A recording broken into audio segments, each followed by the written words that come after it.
queria só... Abre sua Bíblia comigo em Salmo 144, rapidinho. Conversei um pouco com o pastor Nadinho ali antes de entrar, a gente se conheceu agora, hoje, tem uns 40 minutos. E já foi suficiente para entender que vocês estão vivendo uma estação nova. E me sinto bem à vontade para fugir um pouco da mensagem aqui, só para deixar um tesouro que Deus me deu para você, para que você possa entender um pouco mais do que é esse movimento profético de Deus. Durante muito tempo eu achei que era muito mais um apelo emocional, esse teclado no fundo, do que uma coisa que tem a ver com Deus. Eu falava, cara, esses caras que vão pregar, põe aquele tecladista no fundo, ele mexe com a gente, assim, deixa a gente mais emotivo, né? Frescura isso aí. E um dia Deus me levou para o Salmo 144, versículo 1 só, que diz assim: Bendito seja o Senhor, a minha rocha, que treina as minhas mãos para a guerra e os meus dedos para a batalha. Bendito seja o Senhor, a minha rocha, que treina as minhas mãos para a guerra e os meus dedos para a batalha. E Deus disse para mim coisas diferentes aqui que esse texto quer dizer. Mãos e dedos. Mão o soldado usava para pegar uma espada na guerra. Dedo a tribo de Levi usava para tocar suas harpas e todos os seus instrumentos musicais. E Deus me ensinou uma coisa que se movimenta junto quando você está ministrando uma mensagem. Espada e harpa. Mão e dedo. Palavra e adoração. Mais do que simplesmente um apelo emocional, aqui nós estamos guerreando juntos, eu com a espada da palavra, a espada do Espírito, e o meu amigo ali, como é o seu nome?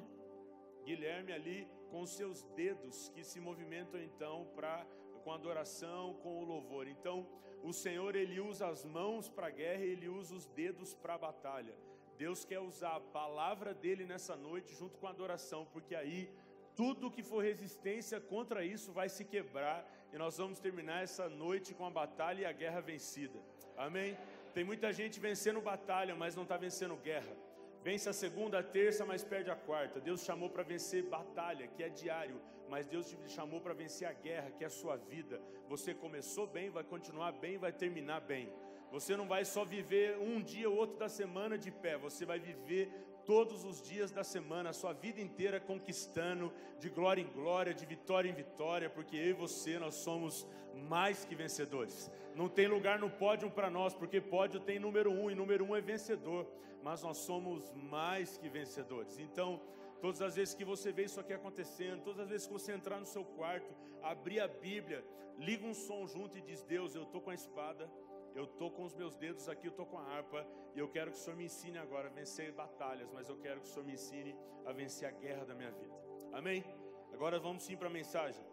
Preparando a próxima geração. Conheci a história de vocês virtualmente, agora conhecendo presencialmente. Dia 1º de dezembro de 2001, Deus estava começando essa história dessa igreja. Vocês estão aí quase atingindo a maioridade, com 17 anos. E eu tenho certeza que nesses 17 anos aconteceu muita coisa. E uma igreja com 17 anos, ela tem de fato muita história para contar. E eu queria falar com você com uma coisa que por onde eu tenho ido, e aqui eu já vi que é completamente diferente. Isso está me empolgando, porque talvez eu vim aqui para confirmar uma coisa que vocês já estão vivendo.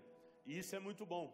Não é uma palavra talvez para alinhamento, talvez para algum outro seja, mas talvez já é a palavra que está cumprindo a estação que vocês estão vivendo. Eu vou para alguns lugares por aí pregando e eu percebo que a base de muita igreja hoje no Brasil é a base dos homens de cabeça branca, e é difícil você ver um menino, um jovem, um cara mais novo naquela equipe liderando junto, porque esses caras estão achando que eles vão viver para sempre. E muitos não estão se lembrando que daqui a pouco chega o final da jornada e a vida é corrida de bastão, vai precisar passar o bastão para alguém, mas não se preparou alguém para chegar naquele dia e dizer: ei, você pode continuar o que eu estou começando, ei, você pode seguir adiante o que eu construí. Sabe, no mundo corporativo a pesquisa diz que uma geração constrói, a segunda geração mantém e a terceira geração leva à falência. A primeira geração constrói, a segunda geração mantém e a terceira geração leva à falência. Infelizmente, muitas igrejas não têm sido diferentes. Uma geração está construindo algo relevante demais, explosivo, galáctico, fenomenal. A outra geração vem e faz manutenção daquilo, e daqui a pouco a gente vai ver a terceira geração acabar com tudo isso. É muito raro hoje em dia você ver filhos de pastores sendo pastores, continuando o legado e chamado do pai. Não que é uma ordem natural, Deus tem um propósito chamado para cada um, mas em muitas famílias Deus derramou esse princípio, essa continuidade, e os filhos não estão continuando. Sabe, eu sou pastor desde 2011, tem pouco tempo que eu estou ministrando de forma integral, de tempo integral. E uma das maiores tristezas pastoreando as 3 igrejas que eu pastoreei até aqui foi pastorear filhos de pastores. O que mais machucava o meu coração, se você perguntar assim, Max, o que mais machucou seu coração? Não foram os casais que adulteraram, não foram as pessoas que abandonaram Jesus, não foi nada disso, foi eu ter que pastorear, e até hoje pastoreio filhos de pastores. Porque ao sentar com esses jovens, muitas vezes até alguns já passados pela fase da juventude, olhar para eles e dizer, Max, eu decidi sair da igreja do meu pai para ter só um pai, porque senão eu não ia ter nem pastor nem pai. Porque aquele cara, muitos deles diziam assim, que prega no domingo, eu não conheço. O problema de transição geracional é um problema do nosso tempo. E se nós não acordarmos, vamos cometer os erros dos que vieram antes de nós. Essa noite é uma noite de testemunho, mas eu vou falar um pouco da minha história para você. Eu não cresci com meu pai. Com 4 anos, meu pai decidiu morar numa outra casa, com uma outra família, construir a vida dele com uma outra mulher, que não minha mãe. Eu morava num condomínio, nesses, parecido assim, CDHU, tinham 62 blocos, 996 apartamentos, 5.000 pessoas, e no final da tarde eu via meu pai chegando da GM dentro de um carro, com uma outra mulher que não minha mãe, indo para uma outra casa que não a minha, passando e de dentro do carro, com o vidro fechado, dando um oi para mim, que estava lá na esquina. Isso se repetiu tarde após tarde, a gente, apesar de morar uns 600 metros de distância do meu prédio para o dele, a gente tinha uma distância que era um abismo, na verdade, entre eu e ele. Eu cresci felizão pra caramba. Meu pai, nos meus aniversários, dava um cartão da C&A para mim, aqueles vale-presente, sabe? Quando os R$50 ainda era dinheiro, ele dava aquele cartão da C&A, R$50. Cara, eu pegava aquele cartão, eu pirava. Minha mãe me levava na C&A, eu escolhia o que eu queria. Conforme a maturidade foi chegando, e eu fui crescendo e fui aprendendo algumas coisas, eu olhava para aquele cartão e sentia nojo. Aí talvez você me pergunta, pô, Max, por quê? Porque meu pai me dava dinheiro, porque ele não me conhecia. Ele não sabia o número da minha bermuda, da minha camiseta, o chinelo, quanto que eu calçava. Ele não sabia dos meus gostos, então ele dava dinheiro. Como eu era uma criança, eu recebia muito bem, mas a criança se tornou adolescente, jovem, e aqueles R$50, que já passou a ser 100, até aumentou, mas ele era uma comunicação assim, seu pai não te conhece, por isso que ele te dá dinheiro. Se ele te conhecesse, ele te daria o presente que você precisa, que você gosta, que você quer. E paternidade foi o assunto que Jesus, quando me chamou para conhecê-lo, foi a hora que um dia, como nós estamos aqui hoje, eu ouvi esse assunto e eu falei, não, aí é muito para mim, perdoar meu pai é muito para mim. Se foi falado nessa noite aqui que vocês estão vendo uma estação de cura, querido, eu creio que Deus vai curar a paternidade de muita gente aqui hoje. Se no seu coração você já começou a lembrar do seu pai, da sua mãe, aquela dor já começou a bater de novo, você diz, poxa, por que eu saí de casa? Era melhor ter ficado em casa? Não, era melhor você ter vindo para cá. Porque o que Jesus vai fazer aqui hoje, querido, é vai te selar num ambiente familiar.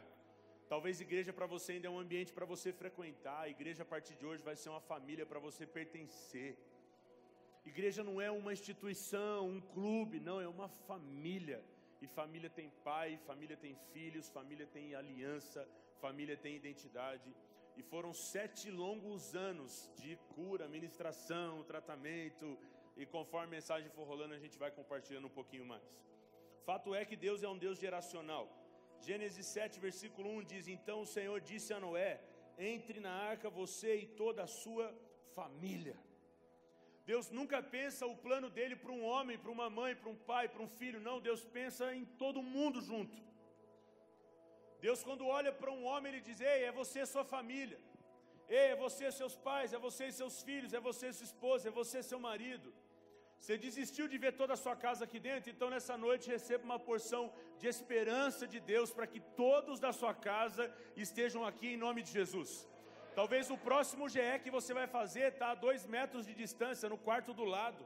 É você dizer, pai, mãe, vamos fazer um grupo de falar de Jesus, de Deus, de Bíblia, aqui dentro da nossa casa, para nós abençoarmos a vida de vocês.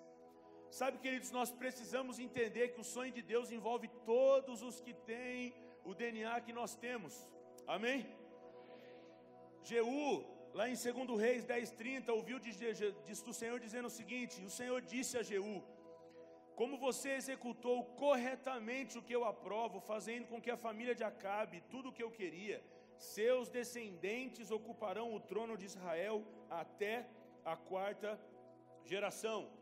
2 Reis 10:30 isso. 2 Reis 15:12 diz: assim se cumpriu a palavra do Senhor anunciada a Jeú, e os seus descendentes ocuparam o trono de Israel até a 4ª geração. Deus nunca vai fazer uma coisa que você consegue construí-la sozinho. Eu li um livro do Bill Johnson com o Eric Johnson, seu filho, um dos livros mais revolucionários na minha vida, e especialmente eu gosto muito desse assunto. Chama Momentum, não é momento do português, é momentum do latim. Momentum, o subtítulo do livro é O que Deus começa, jamais terá fim. E é nessa frase que eu tenho fixado a minha vida: o que Deus começa, jamais terá fim. Você sabe que a sua vida é uma peça para o quebra-cabeça da história que Deus quer montar na sua geração? Eu espero, oro e peço a Deus que talvez daqui a 5, 6 gerações alguém possa dizer: foi por causa do Max, foi por causa do Rodrigo, foi por causa da Mônica, foi por causa da Ângela que o Evangelho pousou na nossa casa e ele permaneceu até hoje.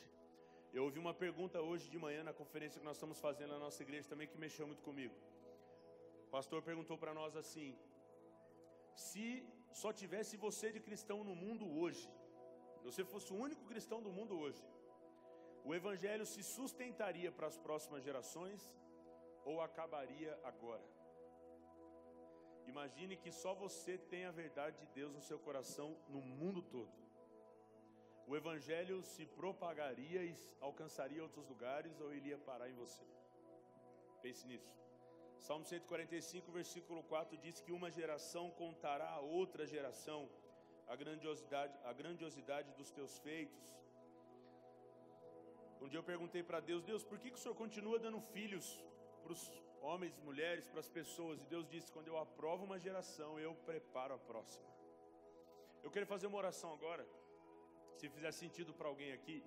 Será que tem alguém nesse auditório aqui que você tem tentado engravidar, tem um desejo de ter filho e não engravidou ainda? Tem alguém com essa realidade na sua vida? Se você está aqui, levante sua mão aí, se tem alguém aqui nessa realidade. Melhor você ficar de pé, vai, fica de pé. Sem constrangimento, eu não quero trazer constrangimento para você. Sei que tem lá no fundo, aqui, quem mais? Aqui, ali.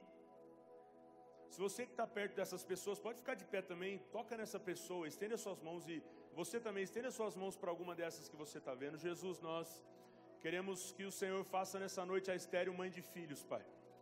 Nós queremos profetizar vida no ventre dessas mulheres em nome de Jesus. Em nome de Jesus, o que o Senhor fez com Ana, faça nesses dias também nessas mulheres.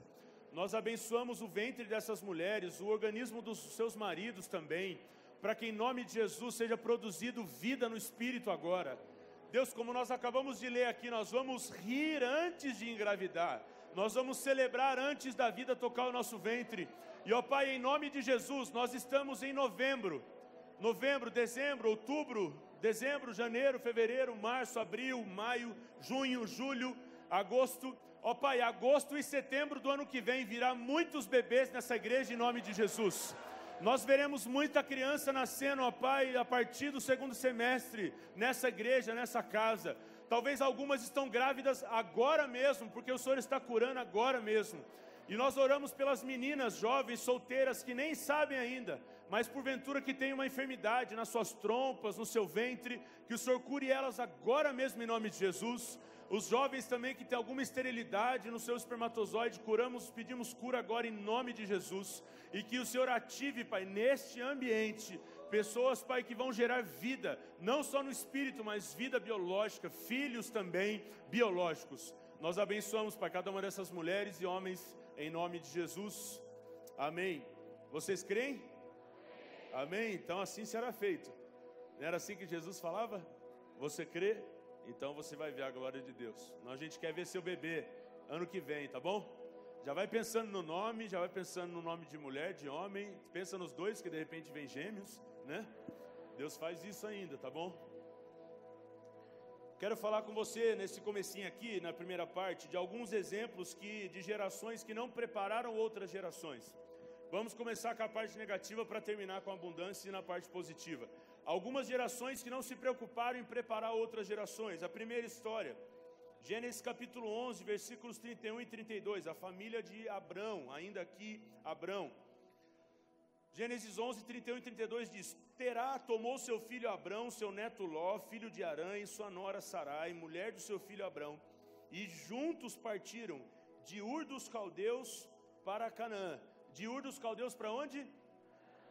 Para onde? Mas ao chegarem em Harã, estabeleceram-se ali. Terá viveu 205 anos e morreu em Harã. Interessante o texto dizer que ele saiu de Ur dos Caldeus para ir para Canaã. Canaã era a terra que Deus ia dar para o povo.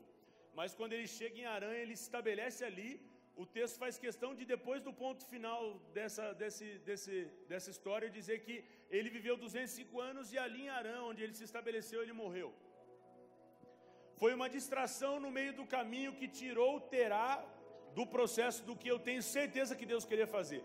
Eu acredito que se Terá tivesse dito sim para trilhar toda a sua jornada, nós conheceríamos um Deus de Terá, um Deus de Abraão e um Deus de Isaac. Nós não conheceríamos um Deus de Isaac, Abraão e Jacó. Nós conheceríamos um Deus de Terá, um Deus de Abraão, um Deus de Isaac. É porque uma geração negligencia o seu papel, que Deus olha para Abraão e diz: ei, sai da sua casa, sai do meio dos seus parentes. Você quer uma dica para você perder os seus filhos? Não dê destino para eles. Você quer uma dica para você matar uma geração? Não leve eles para o lugar que Deus te pediu para estar. Abraão recebe uma chamada de Deus que é totalmente o contrário do que nós compreendemos e ensinamos. Não é para sair da casa do pai, senão pelo envio, senão porque Deus está te mandando, mas Deus chega a dizer: ei, seu pai não vai te levar para lugar nenhum. Ele saiu de Ur para ir para Canaã, mas ele se estabeleceu em Harã. Harã, o significado original dessa palavra significa estrada principal. Talvez uma cidade estruturada, bem estruturada. Então ele gostou tanto daquilo ali que o desconhecido trouxe medo ao seu coração. Ele diz: ei, vou ficar por aqui mesmo, aqui tem tudo. Tem McDonald's ali, tem um Burger King aqui, tem um supermercado, o bairro aqui tem tudo, né, gente? Eu subi aqui, tem supermercado grande, hamburgueria, tem tudo. E talvez ele olhou e falou: cara, Hermelino Matarazzo é um bom lugar, vou ficar aqui, não vou avançar, para quê? Vou chegar lá naquela terra, não sei nem o que me espera. Aqui está bom demais. E ali ele se estabelece, ali ele morre, e ali é onde Abraão recebe essa chamada de Deus: ei, sai da casa do seu pai e vai para a terra que eu vou te mostrar. Nós vemos uma geração que recebeu um propósito de Deus, recebeu uma chamada de Deus, e está negligenciando chegar até lá. Aí quando as crianças nascem, o pai põe a criança para tocar violão. Porque a criança gosta de violão? Não, porque era para ele ter tocado. Como ele não conseguiu, ele põe o sonho dele na mão dos seus filhos, como se isso fosse a solução, ou o fechamento das brechas, a negligência dele não ter feito algo. Não é assim. O que Deus deu para nós, Deus não deu para mais ninguém. Porque todos nós que estamos aqui temos um chamado singular em Deus. Você acredita nisso? O que Deus deu para você, querido, Deus não deu para mais ninguém. O carisma, o dom, a palavra, o ensino, o profético, o que for, o que Deus deu para você, Deus não deu para mais ninguém. Segundo exemplo que negligenciou a próxima geração, Gênesis 38. Gosto muito dessa história. Gênesis 38, versículo 6 ao 10 diz assim: Judá escolheu uma mulher chamada Tamar para ele, seu filho mais velho. Mas o Senhor reprovou a conduta perversa de Er, filho mais velho de Judá, e por isso o matou. O texto não diz qual foi a conduta perversa, mas diz que ele tinha uma conduta perversa. Então ele, acabou. Então Judá disse a Onã: case-se com a mulher do seu irmão, cumpra suas obrigações de cunhado para com ela, e dê uma descendência ao seu irmão. Mas Onã sabia que a descendência não seria sua. Assim, toda vez que possuía a mulher do seu irmão, derramava o sêmen no chão, para evitar que seu irmão tivesse descendência. O Senhor reprovou o que ele fazia, por isso o matou também. Deixa eu só ler um trechinho da lei para você entender por que a família estava tomando essa decisão aqui. Graças a Deus isso mudou, né? Deuteronômio 25, versículos 5 e 6 diz assim: se dois irmãos morarem juntos, um deles morrer sem deixar filhos, a sua viúva não se casará com alguém fora da família. O irmão do marido se casará com ela e cumprirá com ela o dever de cunhado. O primeiro filho que ela tiver levará o nome do irmão falecido, para que o seu nome não seja apagado de Israel. Olha a preocupação de Deus em manter uma geração. O cara morreu, ele tem um irmão, o irmão casa com a cunhada. Graças a Deus que essa parada mudou. Quantos dizem amém? Amém. Aleluia, obrigado Jesus. Ficar pensando meu irmão com a minha esposa e eu com a minha cunhada, não dá certo esse negócio não, gente. Aí o cara tem uma conduta perversa e Deus diz: ei, acabou, não deu conta, finish. Então qualquer história empurra o irmão e o irmão continua essa história. A Bíblia diz que ele se deita com aquela mulher, ele tem o prazer, ele não negligenciou toda a direção, ele até topa ter relação sexual com ela. Mas na hora que Deus vai conceber, então, tem crianças que vão respeitar o horário nobre, na hora ali, tchan, põe para fora. E a palavra sêmen é a raiz da palavra semente. O que é um filho?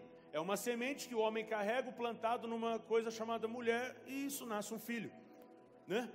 O homem carrega, uma coisa não, desculpa amigas, desculpa. É que eu falo muito rápido às vezes. Uma terra chamada mulher, a semente do homem carrega o sêmen, é uma semente então plantada na terra, terra preciosa, amada, fantástica, terra fértil, frutífera, abençoada, próspera, chamada Isha, mulher. E aí esse sêmen plantado então na mulher dá à luz então um filho. A semente que Onã carrega é a semente para a próxima geração. O que Onã faz? Ele até gosta e aproveita o prazer, mas ele negligencia a responsabilidade. Quem tem filho aqui? Quem tem filho sabe que ter filho você teve que ter prazer para ter responsabilidade depois, não é assim? Ter filho é um prazer, né, gente? E depois que acabou os filhos, vamos ter prazer, né? Continuar. Se é que você me entende? A gente tem que continuar celebrando nossa aliança em Deus, né? O que essa história representa para mim e para você? Onã representa uma geração que ama o prazer, mas não a responsabilidade. Sabe quem é você que tem medo de cuidar de uma célula? Você gosta do prazer de estar numa célula, de estar na igreja, mas você não gosta da responsabilidade de liderar uma. É por conta de pessoas como o Onã que uma próxima geração não está nascendo. É por conta de Onã negligenciar a semente que ele carrega que a próxima geração não nasce. É porque eu e você às vezes encontramos vizinhos no nosso elevador e a gente fica quieto e cumprimenta e fala do Bolsonaro, fala do Haddad, fala da chuva, fala do sol, fala do metrô lotado e não fala outra coisa nova. Não fala boa nova para eles que uma geração não está nascendo. O que nós estamos fazendo com as sementes que nós ganhamos de Deus? Qual é a eficácia de plantar a nossa semente na vida de alguém? Estou falando biologicamente e espiritualmente.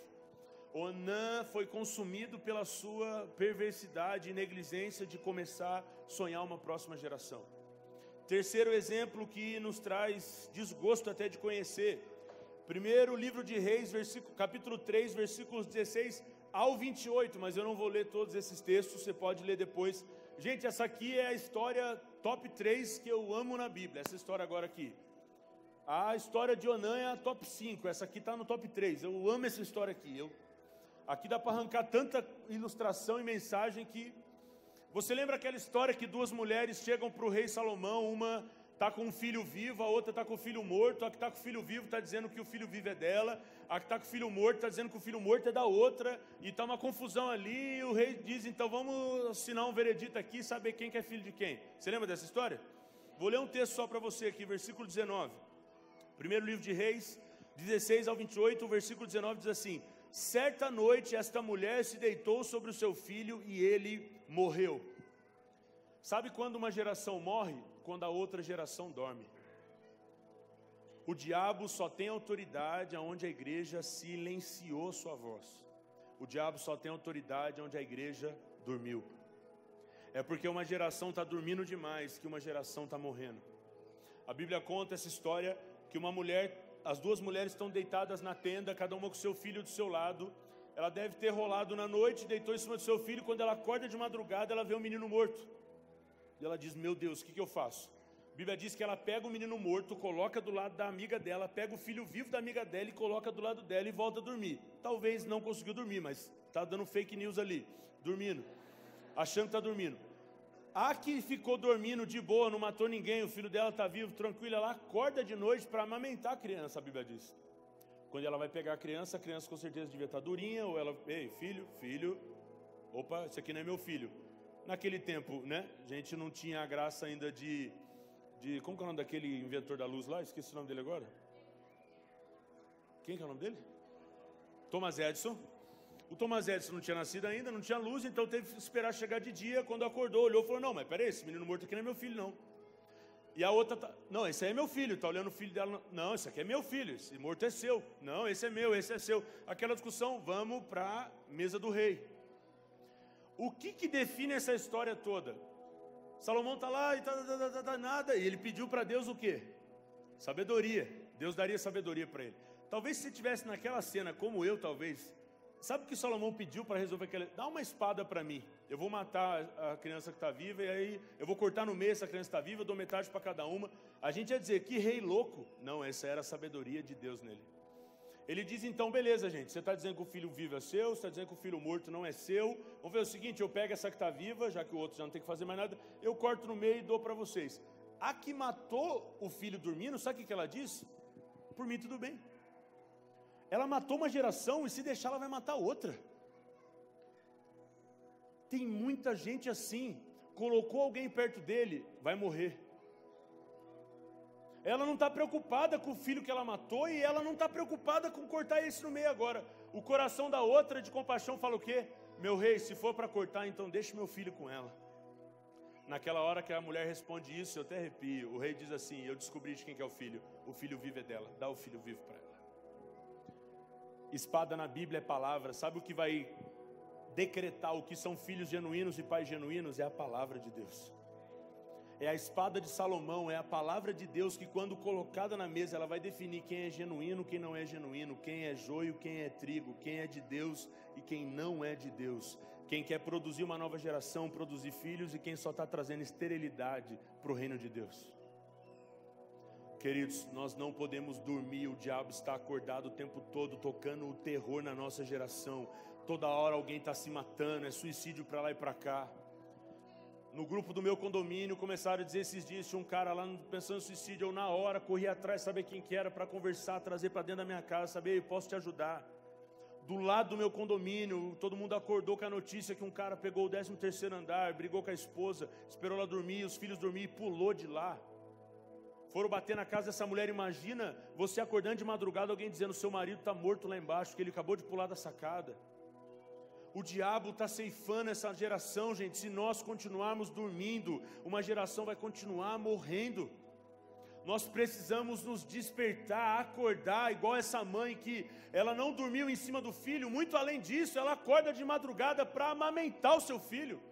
O comportamento de uma é eu durmo e mato, o comportamento da outra eu quero acordar e dar comida para essa próxima geração. Nós temos o pão que essa geração precisa, nós temos esperança que a geração precisa, nós temos Jesus e é isso que a nossa geração precisa. Imagine que se você tivesse descoberto a cura do câncer, eu não tenho dúvida que você ia soltar isso para tudo quanto é lugar. Na terça-feira agora o meu irmão começa o tratamento de quimioterapia dele. Há 2 semanas nós recebemos essa triste notícia em casa. Meu irmão tem 36 anos, está com câncer, um linfoma na garganta, fez cirurgia, está todo... E a família ficou em choque. Mas eu conheço Jesus. E eu tenho sido o pastor que Deus chamou para apacentar aquelas ovelhas, acalmar o coração do meu irmão que não conhece Jesus, da minha cunhada que ela não vai ficar viúva em nome de Jesus. E Deus tem dado essa graça de nós estarmos ali para pastorear a nossa família. Imagine se você tivesse a cura do câncer, eu tenho certeza, você não ia colocar ela trancada num vidrinho, guardar na gaveta e dizer, eu tenho isso aqui. Mas deixa eu dar uma notícia para você, você tem muito mais que a cura de um câncer. Você tem o que muda o destino eterno de todo e qualquer cidadão que diz sim para Jesus.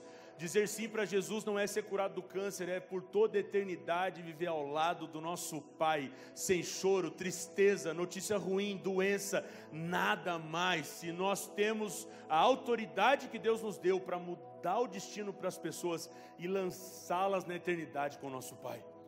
Muito mais que a cura do câncer, você tem o Evangelho, a boa notícia dentro de você. Leve, por favor, para mais uma pessoa essa mensagem, querido. Não seja como essa mulher que, porque dormiu, matou uma próxima geração, e nós não vimos a história desse bebê ser construída pela negligência dos seus pais. Vamos para os bons exemplos? Já está bom de boa história ruim, né? Eu tenho aprendido que histórias ruins servem de referência para nós aprendermos como não fazer. Amém? Então que você olhe para essa história e diga: eu não vou fazer como Onã, como Terá, como essa mulher aqui que não tem nem nome na Bíblia. Não vou dormir na próxima geração, não vou dormir para a próxima geração morrer. Então vamos ver a geração de pais saudáveis. E aqui eu vou falar de paternidade também em alguns aspectos espiritual, não só biológico. A história mais fantástica da Bíblia para mim é a história de Davi. Primeiro livro de Samuel, capítulo 16, versículos 11 e 12, diz assim: então perguntou a Jessé, Samuel no caso aqui: esses são todos os filhos que você tem? Jessé respondeu: eu ainda tenho o caçula, mas ele está cuidando das ovelhas. Samuel disse: traga-o aqui, nós não nos sentaremos para comer até que ele chegue. Então Jessé mandou chamá-lo e ele veio. Ele era ruivo, de belos olhos, de boa aparência. Então o Senhor disse a Samuel: é este, levante-se e unja-o. Deixa eu dar um toque para você que talvez, como Jessé, não percebeu o Davi dentro da sua casa. Eu já perguntei quem teve filho aqui, então não vou perguntar de novo. Você que é pai, que levantou a mão aquela hora lá que você tem filho, você tem um rei, uma rainha dentro da sua casa. Se você tem filho, querido, você tem uma geração de reis e sacerdotes dentro da sua casa. E você precisa preparar os seus filhos para que eles fluam no maior nível de potencial que eles podem fluir. Bill Johnson diz um princípio que a gente tem pregado muito na nossa igreja, lá na cidade: o teto dos pais é o piso dos filhos. É onde nós terminamos que a próxima geração começa. O nosso melhor feito em Deus é simplesmente os primeiros passos da próxima geração. Você recebe isso para você? Eu tenho orado e declarado isso sobre a Laura e o Gael: filha, vocês serão muito melhores do que eu. O meu teto vai ser seu piso, o meu maior feito vai ser só por onde você vai começar. E agora entra no fantástico mundo do Max junto comigo aqui. Eu gosto e eu queria que a Bíblia fosse um holograma. E eu quando leio a Bíblia, eu consigo entrar na história. Eu acabei de voltar de Israel, conhecer um monte de lugar, agora ficou bem mais fácil enxergar a Bíblia com holograma também. Imagina essa história aqui: Samuel entra na casa por direção de Deus, ele está dentro da casa que tem o próximo rei de Israel. Deus já zarpou fora o Saul e disse: ó, o próximo rei está aí, dentro da casa do Jessé. Ele está dentro da casa de Jessé. E começa a vir os meninos, todos com aparência de guerreiro. Só tinha tido Saul como rei. Então qual que era a referência de rei? Um homem como Saul, que a Bíblia diz que o maior daquele tempo batia no seu ombro. Então imagine como era Saul: um guerreirão, um cara alto, forte, com postura de soldado mesmo. Os filhos de Jessé, fora Davi, são todos assim. Então vem Eliabe, vem Abinadab, e começa a vir os filhos de Deus. Não, acabou, Deus, o Senhor disse que era essa casa. Então o endereço que eu digitei no Waze estava errado, porque eu estou aqui no lugar que o Senhor disse para eu vir. Ele ousa fazer uma pergunta: ei, tem mais alguém? Gente, o profeta está na casa de alguém naquele tempo, era o evento do ano. Então imagina que talvez ali era o melhor trigo, o trigo fino, pãozinho quente, suco gelado, comida, aquele cordeiro, gente, imagina um cordeiro agora com molho de hortelã em cima, aquele negócio divino, divino. Jessé para pensar e diz assim: tem mais um menino, mas o menino está lá no pasto cuidando das ovelhas, pô. Você não quer olhar de novo? De costa, de lado, quer que os meninos falem, quer que eles façam alguns movimentos com a espada. E Samuel, não chama ele então, o que está faltando. A Bíblia diz que Davi, agora é o fantástico mundo do Max, vai entrar junto comigo aí. Davi está chegando. Quem foi chamar Davi? Um dos seus irmãos. Gente, esse irmão já tomou negativa já, ele não é rei. E na hora que o profeta entrou dizendo: tem um rei aqui, pô, talvez seja eu. Imagina o status de ser rei naquele tempo, gente. Ver mulher banando você o dia inteiro, o povo pedindo bênção na sua mão. não precisar mais estar no fronte de guerra, todo um glamour. O cara já tomou a negativa, ele está indo chamar o irmão dele na escassez violenta. Então eu acho que ele, quando chegou perto, Davi, o pai te chamando, vamos, bora. O que aconteceu? Bora, fica quieto, chega na manhã, não fica falando nada, chega na maciotinha, segura a onda, tal. Ele já está vendo, não é possível que o Davi é o rei. Não é possível que ele é esse menino, não. Ele só pegar na espada. E ele vem dando palestrinha no irmão dele já, talvez. Vai, Davi, entra lá. Na hora que Davi entra, agora eu quero que você deixe a sua mente frutificar. E Davi entrou na casa. Essa história me faz acreditar, gente, que Davi era esse cara sempre, não era nesse dia. Esse dia era especial, talvez o que o pai dele fazia com ele era pior ainda, quando não tinha uma honra como era aquele dia. Talvez Davi chegava em casa, era sempre a asinha do frango que sobrou, o suco no final da jarra, arroz grudado no fundo da panela, o prato tinha que procurar um limpo, muitas vezes nem tinha que lavar algum prato para voltar para a mesa e comer, sozinho, falar o horário do almoço era um, era outro, quando ele chegou tinha todo mundo levantado já da comida. Davi entra na casa, quando abre a porta, a mesa está posta, não tem um prato sujo, copo limpo, talher do lado. A fumacinha saindo pelo canto da panela, o suco com aquela suada na jarra, sabe aquele quando fica gelado, suado? O detalhe maior desse texto, que para mim é o melhor versículo da Bíblia, é que Samuel diz assim: nós não nos sentaremos para comer enquanto ele não chegar. O povo não estava nem sentado na mesa, o povo está em pé segurando a cadeira na mão. Na hora que ele entra, eu acredito que entrou no coração dele junto: honra, estão esperando você. Samuel dá uma conferência de paternidade para Jessé com uma frase. Ele olha para Davi e diz assim: é este. Ele pega um chifre, derrama sobre a cabeça de Davi, e a família inteira que não percebeu que tinha um rei dentro de casa, agora está tendo que se dobrar e dizendo: esse menino vai governar não só nossa família, vai governar nossa nação. A gente não preparou ele, mas veio alguém de fora e preparou ele, vai preparar ele para que ele seja quem Deus espera que ele seja. Querido, eu não tive um homem me preparando, e você que é homem sabe que uma mulher não prepara um homem só pode ser formado por um outro homem. O meu testemunho resumido é: eu não fui homossexual e alcoólatra. Pela graça de Deus eu não me tornei um homossexual, porque abuso sexual eu também sofri na minha infância. Com 9 anos de idade, um dos meus vizinhos me pegou com assunto de criança e me abusou, e repetidas vezes isso acontecia. Por causa de quê?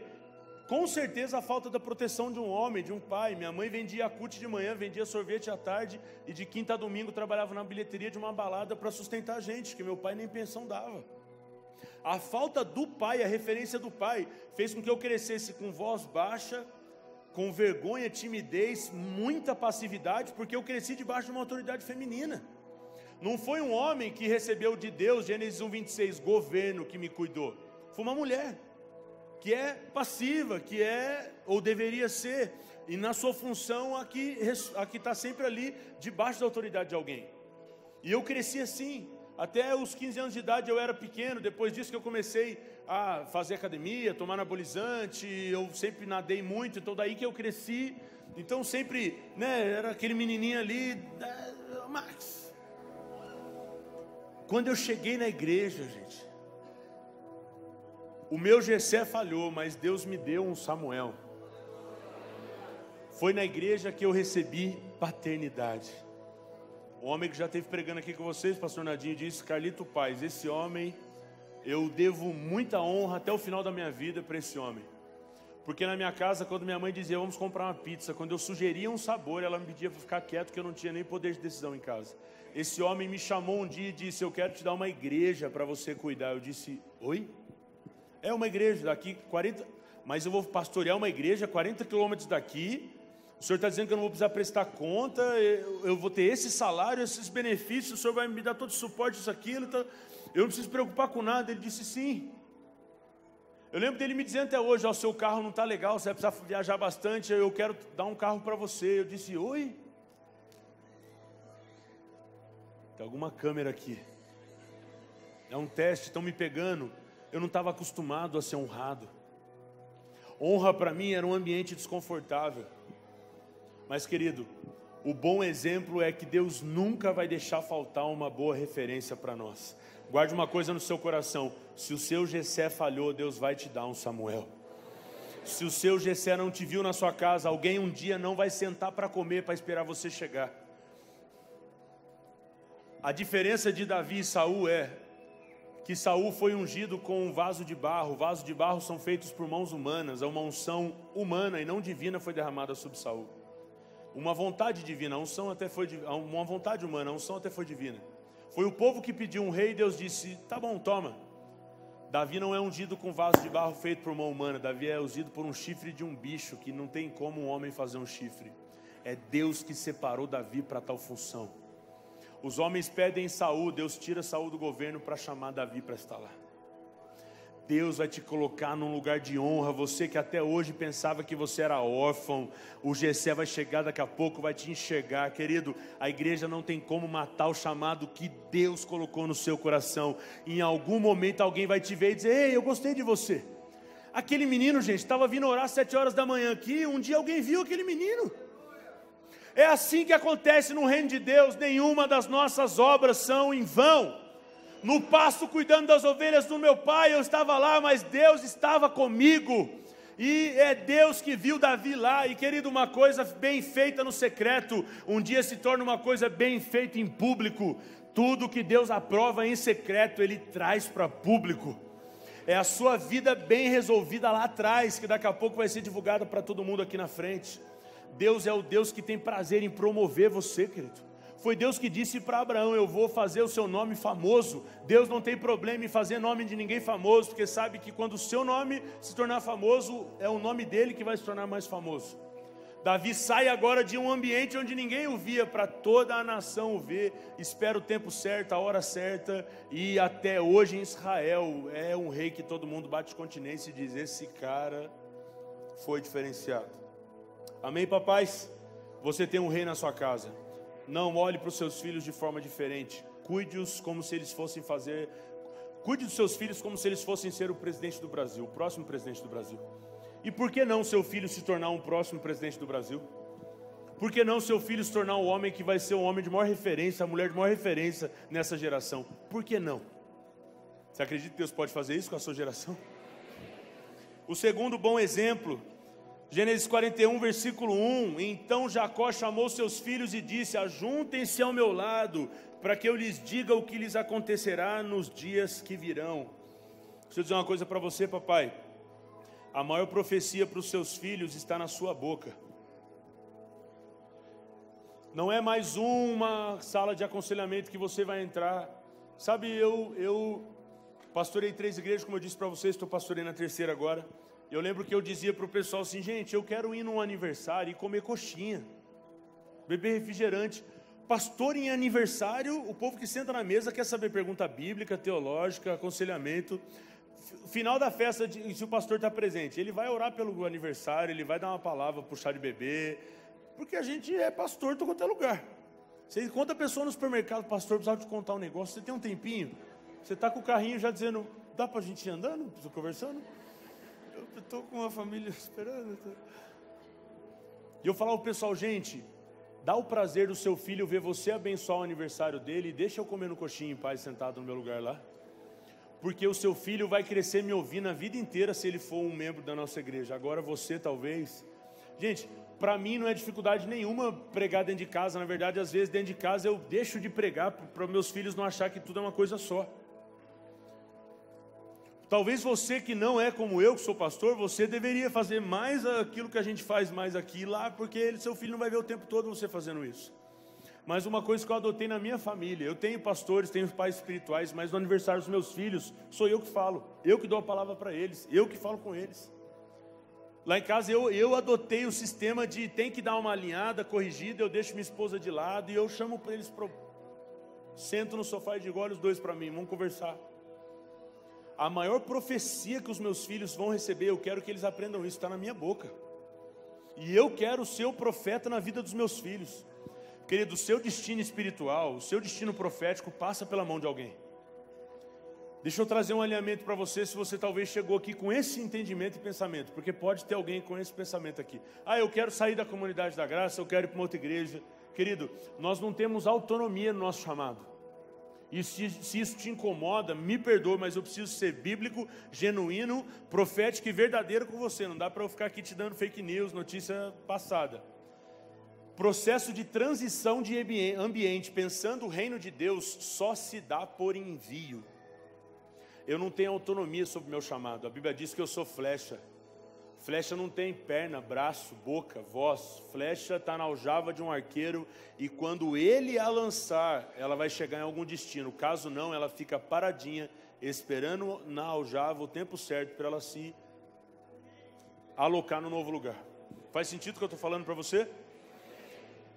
Nosso destino passa pela mão de alguém. Jacó junta os seus filhos e diz: gente, deixa eu dizer uma palavra do que vai vir daqui para frente para vocês. Querida, a revelação de Deus para a sua família está na sua boca, está dentro de você. A revelação de Deus para os seus filhos espirituais está dentro de você. Eu lembro quando eu fui pastorear a igreja, eu tinha 24 anos, eu disse para o pastor Carlito: pastor, meu senhor está doido. Eu vou pastorear a cara de cabeça branca, os caras não vão me respeitar. Eu vim conversando com os meus amigos no carro sobre isso quando a gente estava chegando aqui. E eu lembro de Paulo dizendo para Timóteo: ei, não despreza o fato de você ser jovem. Eu tatuei esse texto no meu espírito e disse: ei Deus, se o Senhor me deu uma unção para essa missão, eu não estou nem aí. Se tem 40 anos mais velho que eu, se o Senhor me deu uma palavra para os meus filhos espirituais, eu vou liberar e não estou nem aí. E queridos, os que têm se disposto a entrar debaixo da cortina, da cobertura espiritual, têm recebido direcionamento para a sua vida, para não olhar para a idade, tamanho, tempo de convertido, nada disso, mas por simplesmente entender: nessa história eu sou filho, ele é pai, então ele vai me dar uma palavra de destino, apontar meu caminho, e eu vou confiar no que Deus deu para ele, e assim a gente vai prosperar todo mundo junto. Faz sentido o que eu estou falando para você? Você não vai ser controlado, discipulado não é isso, mas existe uma palavra de destino na boca de um pai, delegada para um filho. E o terceiro e último exemplo para a gente orar, é exatamente a história de Paulo e Timóteo. Segunda carta de Timóteo 2:2, tudo 2 aí para facilitar para você. 2 Timóteo 2:2. E as coisas que me ouviu dizer na presença de muitas testemunhas, confia a homens fiéis que sejam capazes também de ensinar a outros. Esse texto mostra 4 gerações: Paulo, Timóteo, homens fiéis que sejam capazes de ensinar outros. 4 gerações. Por isso que Deus é um Deus de continuidade. Uma vez na história, Deus pegou Noé, sua família, e disse: nós vamos criar tudo de novo, nós vamos fazer tudo do zero. Estabelecemos vocês aqui em segurança, e Deus fez uma novidade. Então zerou uma geração, fez um backup, né? Pegou o backup ali, Noé, sua família, formatou essa geração aqui. Eu gosto de pensar que Deus colocou na arca animal e não colocou seres humanos. Olha o nível que estava a promiscuidade daquela geração. Deus prefere o leão, o elefante, o ursinho e não os seres humanos daquele tempo. E Deus preserva uma família e começa de novo através daquela família. A partir de Noé, Deus mesmo disse que não faria mais desse jeito. Aí Deus estabelece um processo de continuidade. Abraão, Isaac, Jacó, e aí por diante, até chegar em mim, até chegar em você. Eu estava em Israel e conhecendo alguns lugares, algumas situações, além ainda de ter a Bíblia já como base para isso.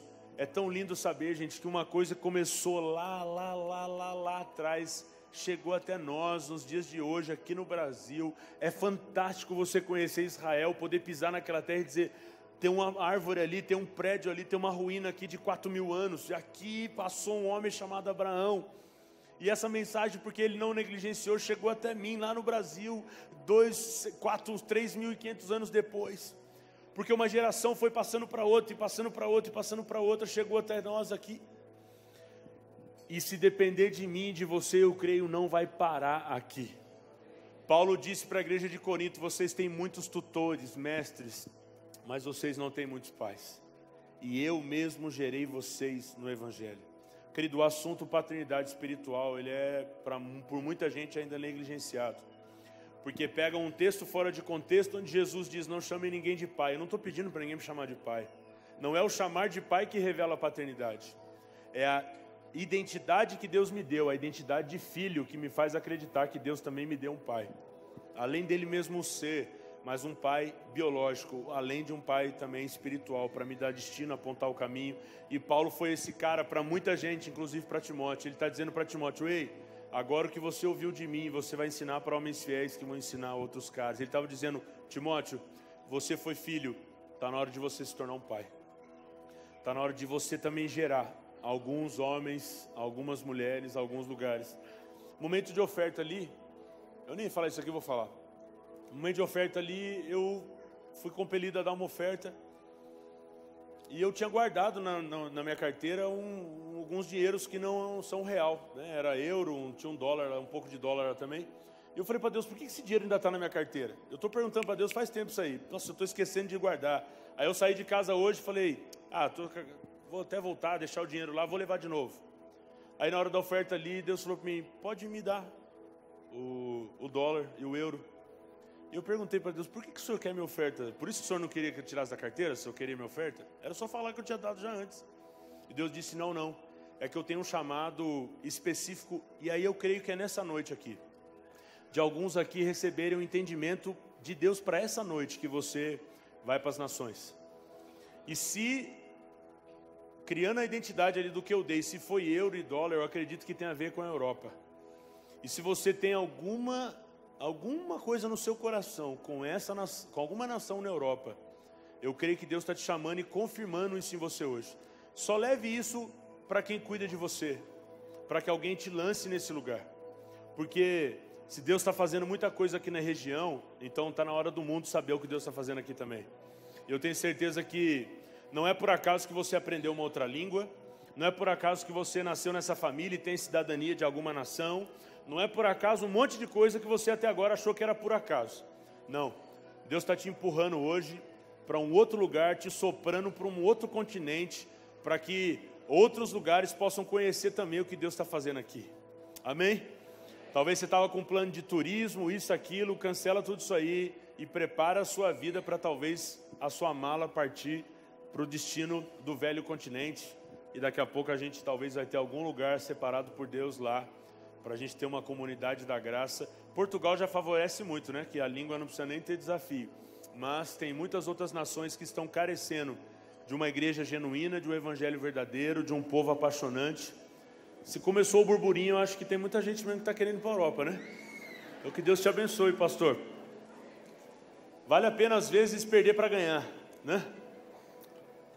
Na verdade nós não perdemos, nós enviamos, nós lançamos, nós plantamos filhos nas nações. Amém? Quero terminar a história que eu comecei, para que eu possa orar por você aqui, especialmente pela cura da sua paternidade também. Eu passei muitos anos lutando com a história do meu pai. E eu lembro que eu sempre que subia para pregar a palavra e tinha um assunto de paternidade, eu ficava bem desconfortável ainda. Sempre que eu ouvia sobre esse tema eu chorava, doía muito meu coração. E eu lembro que Deus foi curando. Eu mandei uma carta, e-mail, a gente conversou algumas vezes por telefone e tal, a gente se encontrava esporadicamente, era tranquilo, nunca foi também uma coisa que tinha briga, conflito, mas não era aquela coisa pai e filho, romântica, apaixonante, aquela afetividade. Eu lembro que Deus disse que quando meu filho nascesse, Deus traria cura e um alinhamento geracional. Minha filha, quando minha esposa ficou grávida, meu pai não foi no chá de bebê da Laura. A Laura nasceu, meu pai não foi no hospital ver a Laura fez 1 ano, 2, 3, meu pai não foi nenhum dos aniversários. A Carla ficou grávida do Gael. No chá de bebê do Gael, meu pai não foi. No dia que o Gael nasceu, a primeira pessoa que chega no hospital, meu pai. E Deus disse, por meio do seu filho eu vou trazer um alinhamento geracional. Tem uma foto no meu Instagram, que é meu filho dentro da incubadora lá, eu...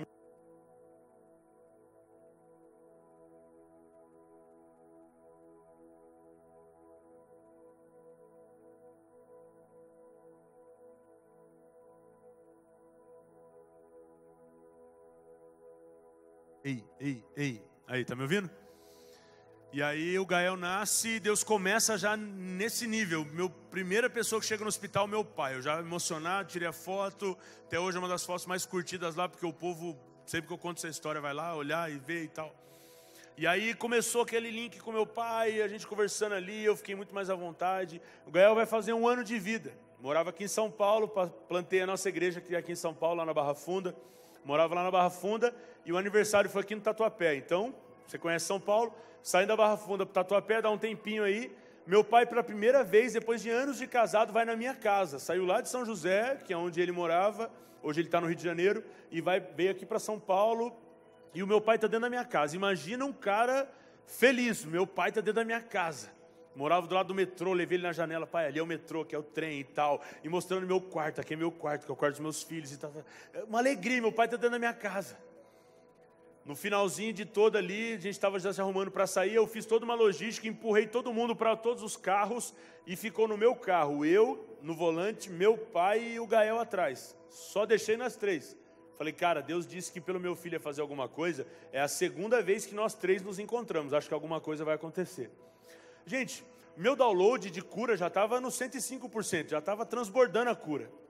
Aquela dor, enfermidade, doença da minha orfandade já tinha sumido tudo. Deus linkou eu com meu pai naquele dia, que foi um negócio surpreendente.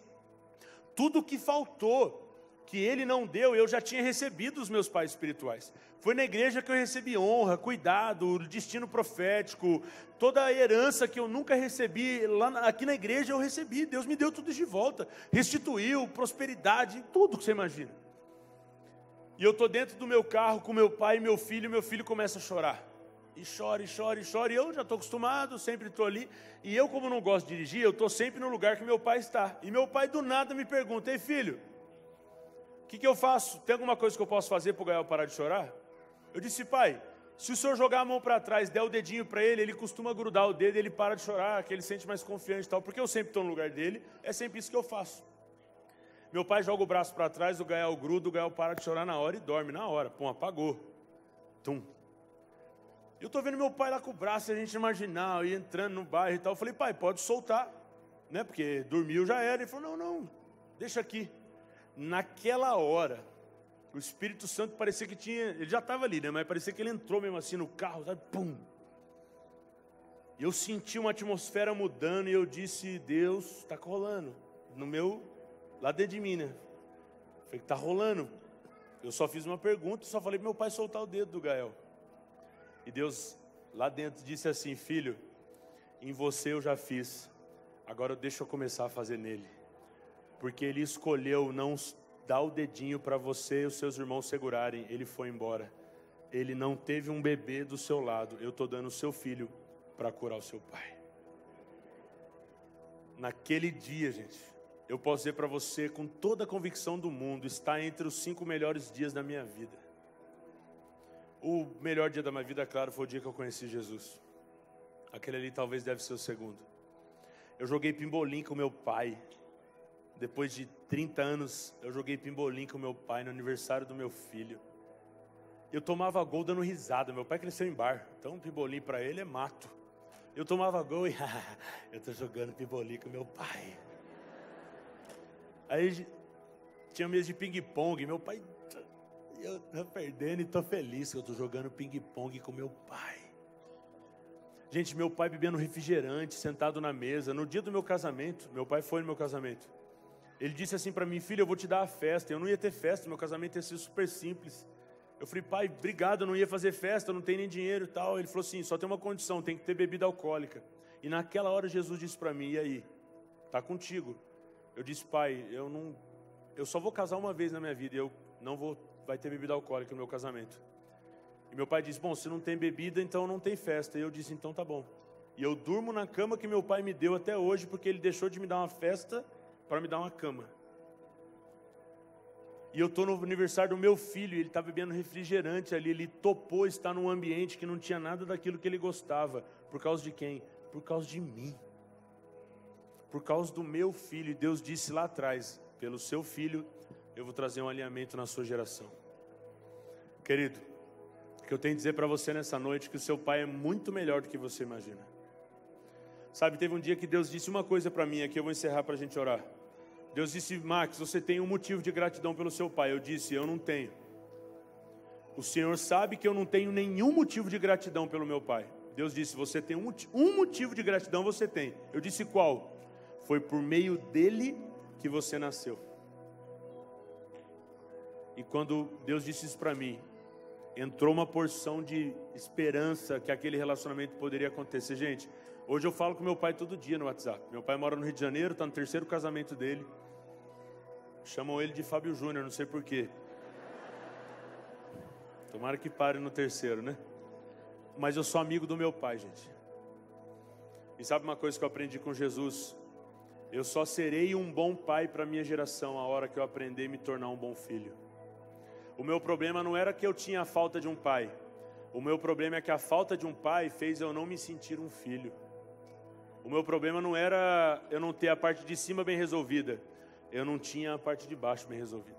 Enquanto eu não me tornei filho, Deus não me deu autoridade para eu ser pai. O dia que eu aprendi a ser filho, perdoar, amar, dar uma nova chance para o Edmilson Faria Souza, o homem que eu amo demais, que é meu pai. Deus me deu uma chance de ter a Laura, Deus me deu uma chance de ter o Gael, e Deus me deu uma chance de ter a graça de ter muitos e muitos filhos espirituais. Eu tenho muitos caras que são 20, 30 anos mais velhos que eu, me chamam de pai. Eu digo, cara, por que você está dizendo isso? Porque foi por meio de você que eu aprendi a identidade de ser filho. E Deus tem dado esse favor, essa graça, de por onde nós passarmos, nós gerarmos vida e sermos frutíferos para o reino de Deus. Amém? Você recebe essa palavra no seu coração?